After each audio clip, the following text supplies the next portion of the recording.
This is the Crowd Crux Crowdfunding Podcast with Sal Brigman, where we cover everything you need to know to launch a successful crowdfunding campaign. We speak with proven entrepreneurs who've raised money from the crowd and want to teach you how to do the same. Stay tuned because we're about to reveal how to launch your dream project. With your host, Sal Brigman. Before we get started with this podcast episode, I want to take a second to introduce you to my friends at Fulfillrite. If you need help shipping out your Kickstarter or Indiegogo perks or rewards, Fulfillrite is the absolute best company for you. I've been working with them for a while and I can vouch for their services. They make it dead simple and take all of the headache out of shipping out all of those boxes, all of those orders to your backers and your customers. If you want to check them out, go to fulfillrite.com at fulfillrite.com. What up? Salvador Brigman here, and man, am I excited for you to listen to today's episode. I think this is one of the best episodes I've done in a while. You're going to get so much value out of this. There is a little bit of backstory here. So I had Guido on this podcast in episode number 148, how to get PR traffic and blow past your Kickstarter goal. This is episode 148. And when he came on the show initially, he had a failed Kickstarter campaign.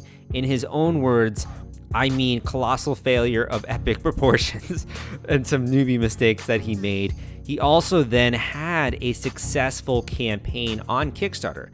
And I sort of thought that was going to be the end of the story here. I mean, it's awesome. My goal is to get you guys successful with your fundraising, whether it's on Kickstarter or Indiegogo. So what happened after the fact? Basically, Guido enrolled in my recent course, The Complete Crowdfunding PR System. So this course walks you through all the different elements that you need to get into the media. So to get media attention, to get journalists and bloggers writing about you, so you can get traffic, you can have improved credibility, you can get more backers, etc. This is an area that I know a lot about, having gotten into a lot of different media publications myself, like the Wall Street Journal, Forbes, CNN, New York Times, etc. So he enrolled in this course and he started to apply many of the strategies and techniques that I have been talking about and sharing in that course.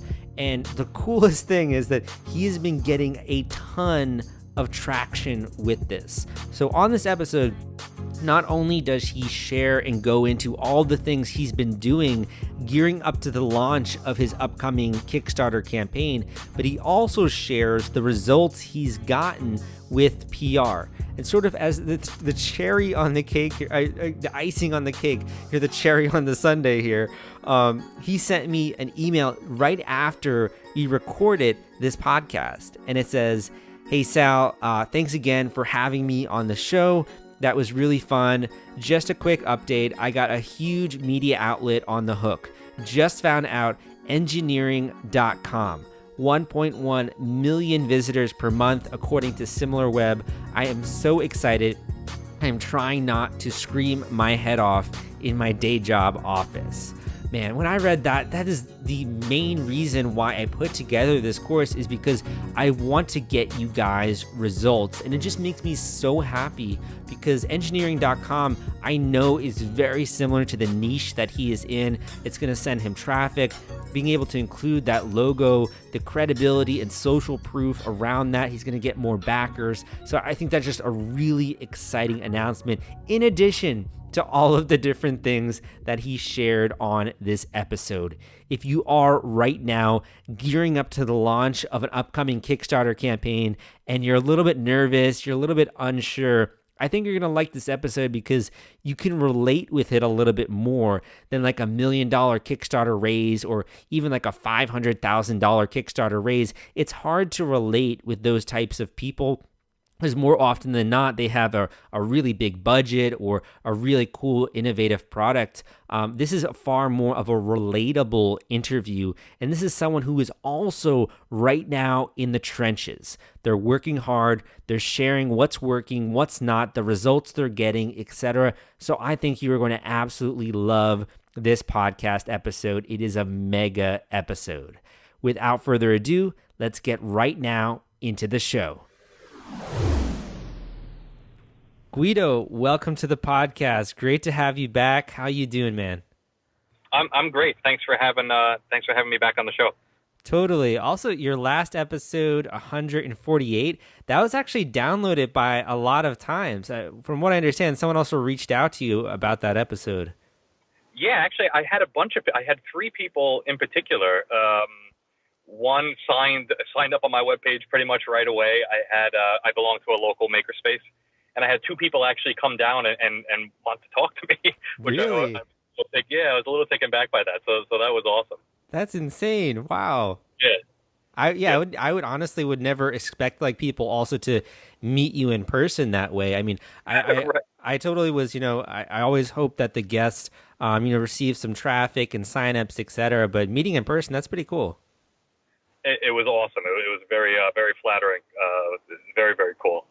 I have to say that one of the things about your journey that has just really stuck out to me is the level of energy that you have. It's almost infectious in some ways. Like as you're discovering all these new tactics and strategies, and we're going to get into all of that, it's been really infectious to me because it reminds me why I love crowdfunding, learning all these new things. That's great. And that's exactly what I hope to be able to do for the listeners. I have had such a fun time doing all of this. And if I can, help some other people, that would be awesome. So what have you been actually up to here? I know you've been implementing a few different strategies. You've been learning. Let's start with the learning. What sources have you been learning from? So I call this my trifecta of knowledge, right? Books, first off, right? So my three most favorite books at this point, and again, I'm not just saying this because I'm on your show, but is your book in particular. There are so many, golden nuggets there that I mean, just like mind blowing. Thank you. I spent a while on that, so that's good to hear. Yeah, it's just really awesome. I'm actually rereading it again. The other one is, of course, everybody's favorite, The 4-Hour Workweek. That one's just really great in terms of how to manage your time and how to shut down all of the noise that's coming around you. Is that something? Is that something you want to do more in the future of, in terms of having sort of a business lifestyle where you have your company and then you can sort of do what you want with your free time, or is more the productivity you liked about it? Honestly, where I'm going with this whole thing is I have a real passion for teaching engineering in general, and I want to teach in a very specific way. I think Elon Musk said it best, that our current school system kind of shows you what a screwdriver is, but doesn't show you what a screw looks like, right? So I currently teach 3 teenagers out of my home, just pro bono. It's my way of giving back to society. And so I want to do more of that, but I teach in a very hands-on way. So in terms of the 4-hour work week, I want the lifestyle where, I'm kind of can churn out these products and kind of have them maintain themselves, but while I put my energy into building this school that I really want to build. Nice. That's cool to hear, because that's also something that just got me interested in having a business that just doesn't take over my life. The first year or two of business, my business was just taking over my life. And when I read that book, it sort of changed my thinking a bit. So it's kind of cool to hear you also resonated with that. What was the other book you were going to mention before I cut you off? Oh, yeah. This one was absolutely life-changing, and I just happened to stumble on it, which was the product launch formula. I think it's by Jeff Walker. Yeah. You've read it? I mean, it's amazing, right?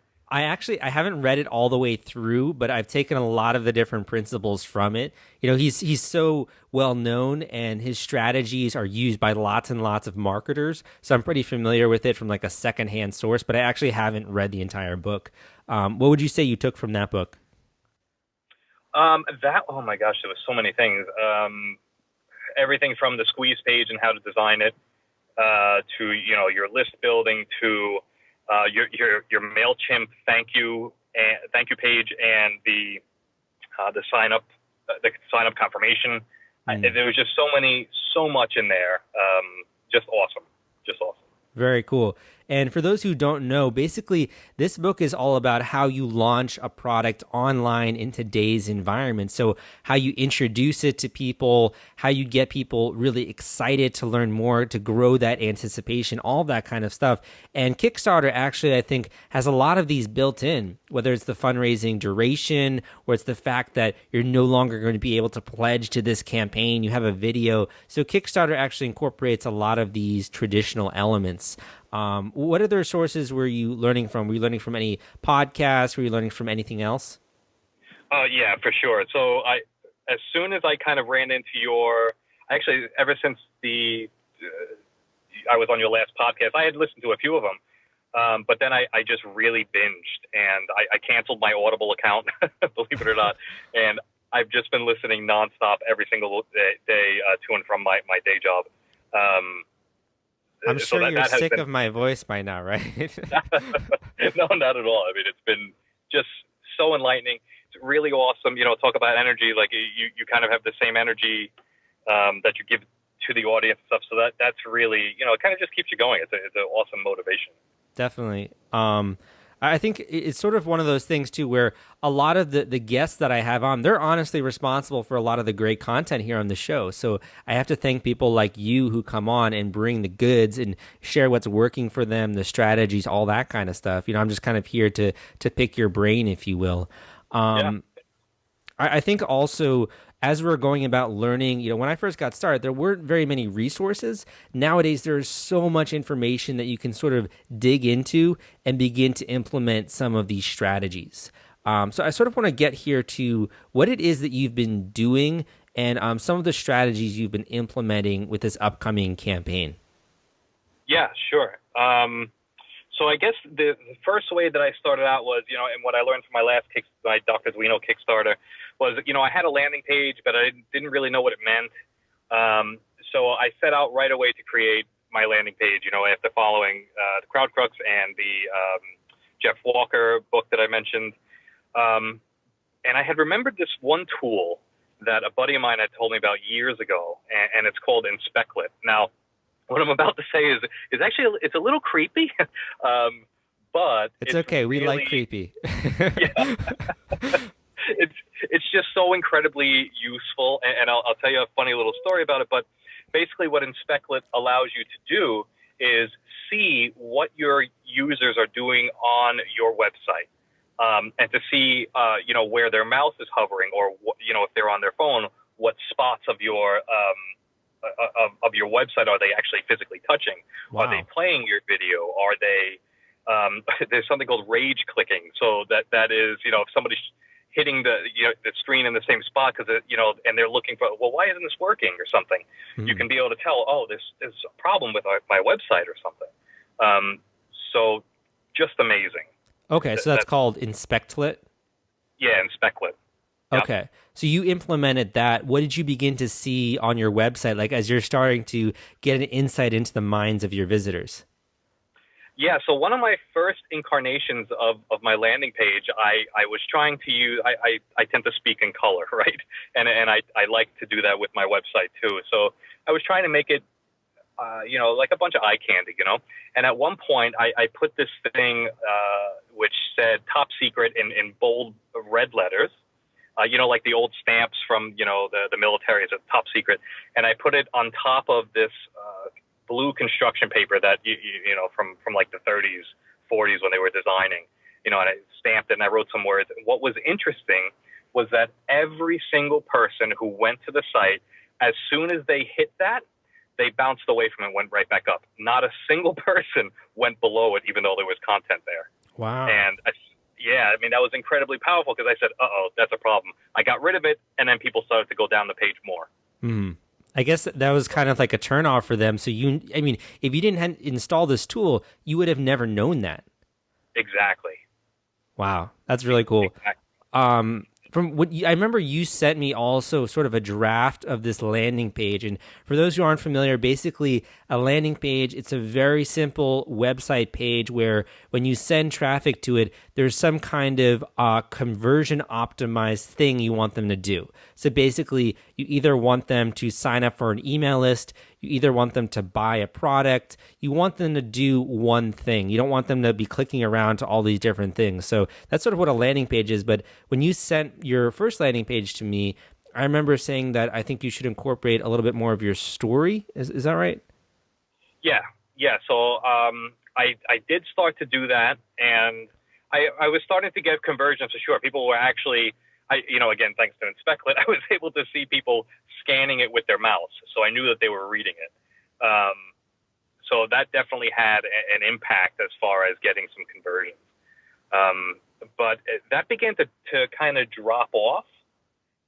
So I switched tactics for, the millionth time, and I went to a very streamlined, just a video, the offer, and then the sign up. And I was very particular in that I wanted it to fit on one screen of your cell phone, right? So you didn't have to scroll at all. As soon as I did that, my conversion rate went, I think it was something like 3 to 5%. It's just a giant change. So you started off with 1%, sort of went up to 5% after making all these different changes. Yep. Cool. I think too, one of the difficulties is understanding, all of these different things. If you didn't have this tool and you're just trying to do a bunch of different stuff, you don't know what the effects are going to be. So it's kind of like almost like a scientific process here that you're undergoing, trying out different things and seeing how it actually impacts those conversions. Absolutely. I mean, you'd be totally flying blind without this. Mm-hmm. Totally.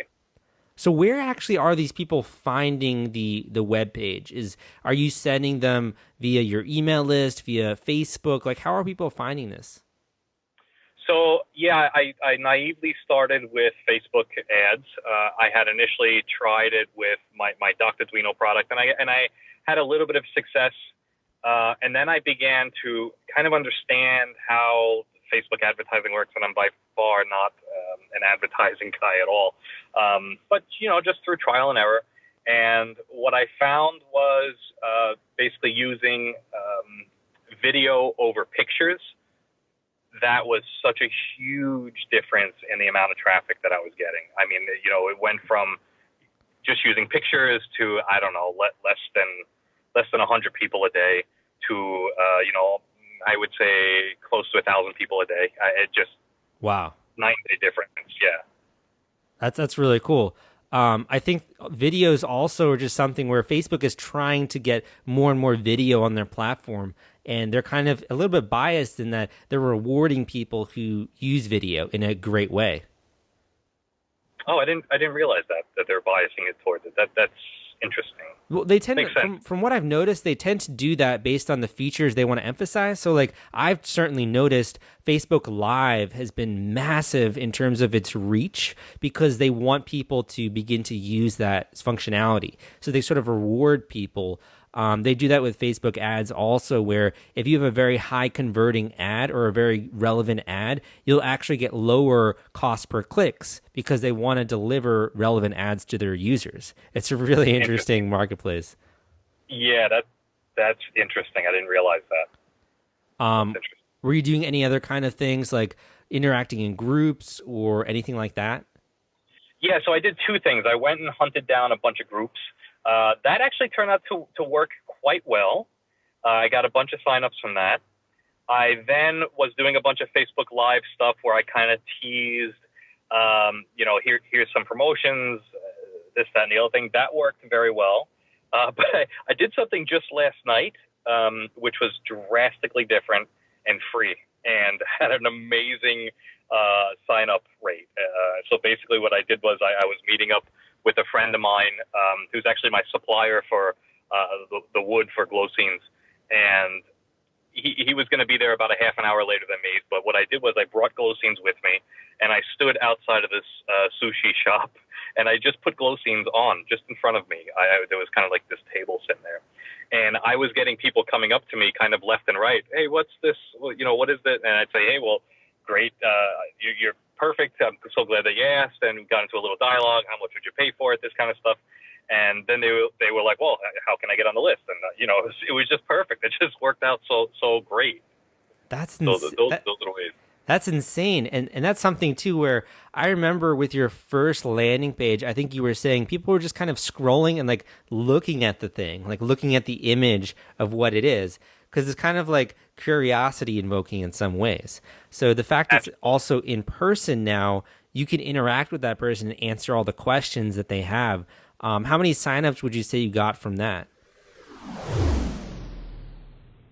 I had to interrupt this podcast episode because I want to introduce you to my friends at The Gadget Flow. Their product discovery platform reaches 22 million people per month. They've helped more than 5,000 crowdfunding campaigns thus far, and they have a social media following of more than 700,000 followers. If you want to gain access to their marketplace and list your own product, you can go to thegadgetflow.com/submit and list your project today. So I only did this last night for about 20 minutes, and I got 13 people. 13, jeez. Yeah, That's worked really amazing. Good. Yeah. So I plan on doing that this weekend. Yeah, that's a great idea. It's also something where you can do a lot of different things online. You can do Facebook ads, you can do PR, you can do email list building, just email marketing, like all these different things. But it's really figuring out for you what is the sort of the highest output for your input. So for you, maybe you will discover that in-person kind of events are really what churns out all of these different email subscribers, gets people interested, subscribing to your list. I think it's kind of figuring that out.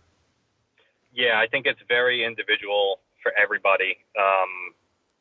Yeah, it's definitely individual. I mean, I even tried doing a press release. I don't know, I think it was like $100 or something. I said, I'm just going to try it. And that had no effect. Maybe I didn't post with the right people. I think it was PRY or Press Wire or something like that. Zero effect. So, have you done any kind of direct outreach to journalists at all? Yes, I have. And I played a lot around with how to get them to kind of, well, first, even just open the email, right? And then certainly following the format that, you've talked about and your guests have talked about a lot on this show. But I first wasn't getting any opens. And again, because of InspectLit, what I would do was I created a special landing page just for them that nobody else could see. And what I would do was send them an email with just this special landing page in it. And then I was able to say, oh, okay, well, at least that reporter looked at this thing, and I know that he opened my email. But getting them to open the email in the first place, that's the trick. Yeah. Right? Exactly. And, yeah, that was a hard thing. And I said, you know what, let me just change my direction here. Let me try something different. And what I started to do is I went on to the most current Kickstarter, which is closest to my glow scenes, right? And on their page, they always have, we've been featured here, here, here, here, and here. And I went on to there, and then I would go and Google that Kickstarter name with, and whatever, Gadget Flow or something. And then the article would come up. Yes. And then I would find out who was the writer. Mm-hmm. From there, I would go and find out what their latest article was, within a day or two. And I would send them an email and put the title. And I think this was critical. The title of their most current article in the subject line. And that got, almost 100% open rate. Now, right now I only have one other reporter, who responded all the way to the point of, I'm going to talk about this. But my open rate went from, a few percent to, not quite 100%, but very, very high. Mm-hmm. It was just amazing. That's one of the things I talk about in my last course, the complete crowdfunding PR system. And also you can use tools like Boomerang. That's another way to see whether or not a reporter opens your email. Otherwise, you are flying blind. You don't know if people are opening your emails. And it's kind of creepy, but it's really important as a marketer to be able to track these things. Yeah. in terms of, so you got this one reporter, can you walk us through that conversation or that process where they finally said, okay, I'm going to write about you? Yeah, sure. So he's in the like gadget space, and I think my glow scenes kind of falls in that gadget, but kind of very cool motif. So, and he was directly in that area.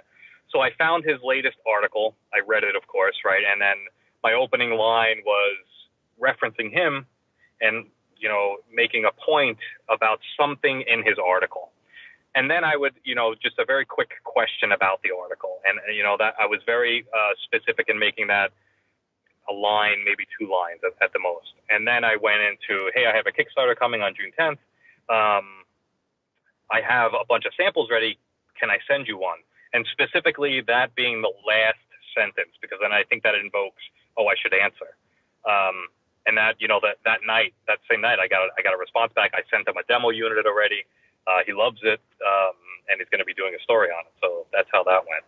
Nice. Do you know what the angle of that story is going to be? It's going to be like a review of the product or an announcement of your campaign? So, yeah, that one is going to be a review of the product. However, I just reached out to him again last night. I'm waiting to hear. My fingers are crossed right now. I said, hey, I have this other thing that I made, which also falls into your kind of thing that you write about. It's something I call Goonie Box. It was I love the movie The Goonies, and I love clocks, so I made this giant piece of furniture. I call it Goonie Box, and I said, hey, maybe you could mention this thing as a prelude to my upcoming Kickstarter to kind of give me, a double pop. So I'm waiting to hear if he's willing to do that. Okay. I think that's really great because we think that, I think most people who are doing any kind of PR outreach, you're sending out emails, you're not getting replies, it can be really disheartening. And it can make you feel like this is like a waste of time. But had you just sent out a few more, you might have gotten a reply. You might have gotten a media hit. And that changes the game completely because now you can leverage that. You can say you've gotten on this publication. You can get traffic from that. And you can really work that. And when you're approaching more publications, you can say, hey, look, we just got in this publication. So it's a really powerful thing for that reason. Yeah, I agree. You were one of the students who purchased my last course, and I was curious, was there one thing that you'd say that you took from that you could share with the listeners? Again, there was just so much in there. I think the biggest piece out of that was kind of understanding how journalism itself works. I come from a engineering and product design mentality, so the thought of I'm going to get front page on, Time magazine, that's not going to happen. And you kind of have to start much, much smaller. There's a reason, you mentioned this during one of your videos, there's a reason why Arnold Schwarzenegger's on the front cover. And a guy like me is not going to get onto there just because, nobody knows who I am, but everybody knows who Arnold Schwarzenegger is. So I think that was my biggest takeaway. I think that's a good one because when you understand the mindset of these people and what they're trying to accomplish, they're trying to sell advertising, they're trying to get traffic. If you put Arnold Schwarzenegger's photo on the magazine, he's going to promote it for you because he's on the cover. So you're going to sell more magazines. So by understanding that kind of mindset, you're like, oh, okay, how can I work the system to my advantage? If I'm going after, a smaller publication, even a medium-sized one, okay, now I know this is what they're looking for. I can position myself in that way. Exactly. And I think that was a game changer in my mind as far as who I should be targeting. And that actually kind of leads into one of the other tools that I was using to find out who's worth pitching. Which is SimilarWeb, and I think that might have been in your book. I'm not sure. They're a pretty popular website. You can use them to sort of find websites that are similar or blogs that are similar to one that you put in. So if you want to find more gadget blogs, that's a really easy way to do it. Yeah, for sure. And the way that I was using it, though, was, I would find these bloggers, and I would then find if they had a website. If they had a website, and their traffic was low, well, then I didn't, I don't want to offer them a glow scenes, right? But if their traffic is decent, then that's somebody to go after. And it's something where you obviously have a limited quantity of resources available. So if you are going to send out one of these things, you want to make sure that it's going to be a potential good ROI for you. Otherwise, you're just going to burn through all of your resources. And if you're a very small company, that's going to be bad for you. Yeah, absolutely. Absolutely. There are a lot of other different tools and stuff. We'll be sure to include these in the blog post that accompanies this podcast. I did want to ask you, and we're talking about so much. This is literally like a treasure trove of information here. You did some advertising on some other sites. I saw. Could you just talk very quickly about that and what you thought, whether or not it was worth it or what you got out of it? Oh yeah. So the two which I'm going to be advertising on is KickTrack, and I was surprised when I used SimilarWeb just to see how much traffic that they get. They get a ton. I mean, yeah. Oh my gosh. Yeah. I was like, oh my, if there's a way to advertise with these guys, I'm going to do it. It's very relevant too, very targeted. Exactly. And they're very, very reasonable. I don't want to mention numbers or anything, but I was really kind of blown away by just how reasonable they were for, a 2-week stint of being on their front page. Very, very reasonable. Adam's a cool guy too. I've talked with him like once, and someone else who works there a few times, and they're really there for the community. They're there to help crowdfunders. I believe they now have like a pledge, another tool kind of similar to BackerKit. So they're doing a great job, and they really do have the community first, I think. They don't want intrusive ads. They really wanted to build something that would help crowdfunders. Yeah, and it definitely shows, definitely. So they're really great. And the other one, which I hadn't heard of before your show, which was Gadget Flow. And initially when you look at their website and you look at their prices, you're going, oh, geez, that seems like a lot. But there's this one girl, there's Sarah, who it seems like she's always online. It's pretty, and they answer very quickly. They have a live chat, and they are actually negotiable, which I was surprised to see. So. Again, I don't want to get into any numbers, but very reasonable for what you get. And if you look at the other people who have used them, I mean, there's really huge Kickstarter campaigns that use Gadget Flow. So yeah. I'm excited to see the results. I met with Evan. He's now in New York City, so I've had a few meetings with him. He's one of the sponsors of the show, so obviously I'm a little bit biased. But I also think he's one of those people in the community. It's really hard to separate people who are just kind of like scammy and just like not doing much versus people who are actually trying to help. I think like he's more in the trying to help camp. So that's why I decided to have him as one of the sponsors. And I do think it's one of those also services where you can spend advertising money and get traffic. Doesn't mean your campaign is going to convert. It also doesn't mean you're going to get email signups. Like what you've been doing, you have to make sure that it's optimized for that. Yeah, I couldn't agree more. Yeah, you have to. You could spend a bazillion dollars on all of these different people who offer these services, but who's going to actually give you the return? That's the trick. Yeah. Well, I want to pick your brain here too. Now, with this current campaign, where you are right now with your landing page, the results you're seeing, are you happy with this? Where do you think you're going to look to progress now in the future? And do you have any things coming up you want to share with the listeners? Yeah, absolutely. So where I am right now is I'm still in email collection mode. And also, I'm going to go back out to downtown Patchogue this weekend and just camp out on that little table. I'm going to collect more emails that way. But also, I've been really hunting down reporters and looking at current Kickstarters, doing that whole mechanism that we talked about before. That's kind of what I envision I'm going to be doing until my launch, which is actually happening on June 10th. In Port Jefferson, New York. There's a mini Maker Faire. I'm not sure. I'm sure a lot of people are familiar with Maker Faire, but this is a mini one. So I'm taking a little bit of a risk by launching on a Saturday. But I think the audience is extremely relevant. So I think burning a day, Sunday, as compared to going on Monday, whichever Monday or Tuesday. I think it's very worthwhile. It's a very worthwhile risk.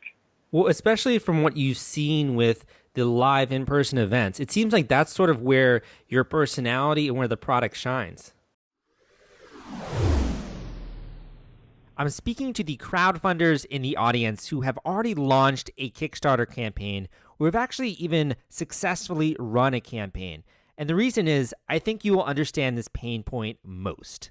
And that is, when you finally do raise money on Kickstarter or Indiegogo, the hardest part is not collecting the cash. The hardest part is shipping out all of those perks and rewards to your backers. It is a nightmare, my friends. It's a lot of spreadsheets, it's a lot of headache, and it's a lot of stress. That's why I recommend BackerKit. If you have not heard of BackerKit, they help you collect surveys, they help you collect data, and the entire fulfillment process is just so much easier and so many less spreadsheets when you use their software. You can check them out at backerkit.com and use CrowdCrux for a special discount. Yeah, I think so, and thank you. When I was looking at your landing page, I think one of the things that's really hard, I mean, this is something I haven't been only working to get better at, I'd say in the last year or two, is using emotionally evocative language. So like, for example, your title, how can lighting help with stress? A lot of these titles that we see on landing pages that convert really well tend to be catered towards our emotions in some way.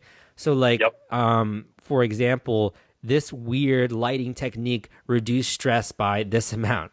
Or, for example, having the thumbnail of your video, it's really cool of the product, but we tend to also gravitate more so towards people. So just having I mean, I'm being very blunt here, but the face of like an attractive woman with your product, or having the face of anyone, in your target audience with your product, that's going to naturally engage people a little bit more. And it's not necessarily something that I think would, if you're getting most of your signups from in person, then that's something you've obviously nailed down. But in terms of the online marketing, that is something I think where a lot of people struggle with that, myself included, Yeah, I mean, this is definitely a product where when people see it online and then I show them in person, they say the first words out of their mouth are, wow, this looks so much better in person. Mm-hmm. And I always say, I know, and I kid you not when I tell you I have 3,000 pictures on my laptop of glow scenes where, I'm trying different angles and blah, blah, blah, and, just showing people live and demoing it. That, for me, that's working the best. I think something that could also really work is, the concept of social proof. I believe we talked about that in the last podcast, but if you can in any way, even just with your iPhone, get any kind of video of people's reactions or get any kind of video of what people think of it, that's going to go a long way. Because if people look at it and they're like, I don't know, but then they see other people reacting to it and like, wow, this is so cool, then they're naturally going to be like, okay, maybe this just, how it looks, the photo here, or wow, I want to look a little bit more into it because all these other people clearly love it. Oh, that's a good idea. Yeah, maybe I'll do that this weekend. That's a good idea. That's something that I would do. It seems like, though, you're doing a really good job with sort of, your passion and communicating that, because it's not just all about the product. It's also about the person. It's about your journey. Why is it that, you came up with this idea? Why are you so passionate about stress? And why is this product something you've been thinking about for as long as you have? That's also part of the equation. Absolutely. I think, one of the other things that was in your video series that I was watching was, when's the last time that you sat down and listened to somebody for 2 hours? And when you said a movie, I said, oh, yeah, and the story, oh, yeah. But I always think that, people aren't really going to want to hear me talk for that long. So, but that definitely converts for sure. I do think people aren't going to want to listen to, unless you're weird, like one of my podcast listeners, listen to information for an hour, unless there's a little bit of a story baked in and there's character. Because story is what actually makes someone be able to put themselves in that situation. I can imagine you coming up with this product idea and like all the things going on and who you are, and I can put myself into that situation so it's more exciting for me versus just listing out, this is what the product does, this is how it works, this is the price kind of deal. Yeah, I couldn't agree more. And I didn't realize it before, which is kind of silly, but it makes all the sense in the world. Well, it's so powerful now because you've acquired this really great skill set in engineering your entire life. And now you're beginning to dabble a bit in marketing, and having those two, being able to look at marketing with a more engineer's mind, I think that's really powerful because you're looking at data. You're kind of looking at people and saying, oh, this gets someone interested, this doesn't. It's kind of like a system in that way. So I think it's a really cool mindset. Exactly. I mean, fortunately or unfortunately, that's the only way that I can think. So, but it's working, it's working. Nice. Well, I want everyone to check this out, particularly just how it's a really, it's hard to describe. It's a really cool product, one that makes me just look at it for like a good 30 seconds. Where can people check out this upcoming campaign? Yeah, so if you go to addictivedecor.com, right now there's just a landing page, but when I launch on June 10th, it's going to be pointing at the Kickstarter itself. Okay, and it says here, so if we sign up, we can also get one of the free glow scenes before June 10th. Yeah, so I'm doing a raffle, where I'm going to be raffling one off, before the Kickstarter launches. I'm a real stickler about not going on to Kickstarter until your product is ready, So I have a bunch of units sitting at home, and I can ship today technically. It's just really expensive in the low volumes that I have right now. So yeah, I'm going to be raffling one off at the Maker Faire and online. Nice. And if anyone wants to actually get in touch with you, how can they do that? Your social media, or is there like an about section here? There isn't. On my other page, there is, but if they wanted to get in contact with me right now, they could get me at info@addictivedecor.com, or I also have a Facebook page, which is just @addictivedecor. Cool. Awesome. Thanks for sharing that. Well, I'm going to let you have the last word here. If you want to share a final tip or a word of encouragement for those other people that are just going through the exact same thing you are, would love it if you could do that. You have the last word here. Yeah, sure. I would say the most important thing is don't be afraid to just constantly change your technique. You have to find what works for you, and it's really kind of discouraging at first. I didn't get my first email sign up for weeks, and I just could not figure it out. And I just kept changing and changing and changing and changing. And it was all of a sudden like kind of plugging, into an outlet. Oh, that's all I needed. So just, continually grow while you're going through the process. That's really the key. Very well said. Guido, thanks so much for coming on. Yeah, thank you. Thank you for listening to this episode of the Crowdfunding Demystified podcast. I hope you got a lot of value out of this podcast episode. Guido really brought his A game. I think he shared a ton of information with you guys that you can apply to your own crowdfunding campaign. And if you do want to see similar results in terms of PR and getting the media to write about you, getting bloggers writing about you, and really getting the attention of journalists and the larger news media, I share a ton with you in my free course, which you can access at crowdcrux.com/PR. I go through a few different training videos, things that you should know, not only about PR, but also getting backers on Kickstarter, marketing your crowdfunding campaign, promoting your Indiegogo or Kickstarter campaign. I share a ton of information with these different training videos. So if you want access to that, again, that is crowdcrux.com/PR. And it'll be taken right there. Just sign up and you'll start getting emails from me. If you enjoyed this episode, be sure to rate this podcast in iTunes. Let me know so I can put out more episodes like this. And I will see you next time.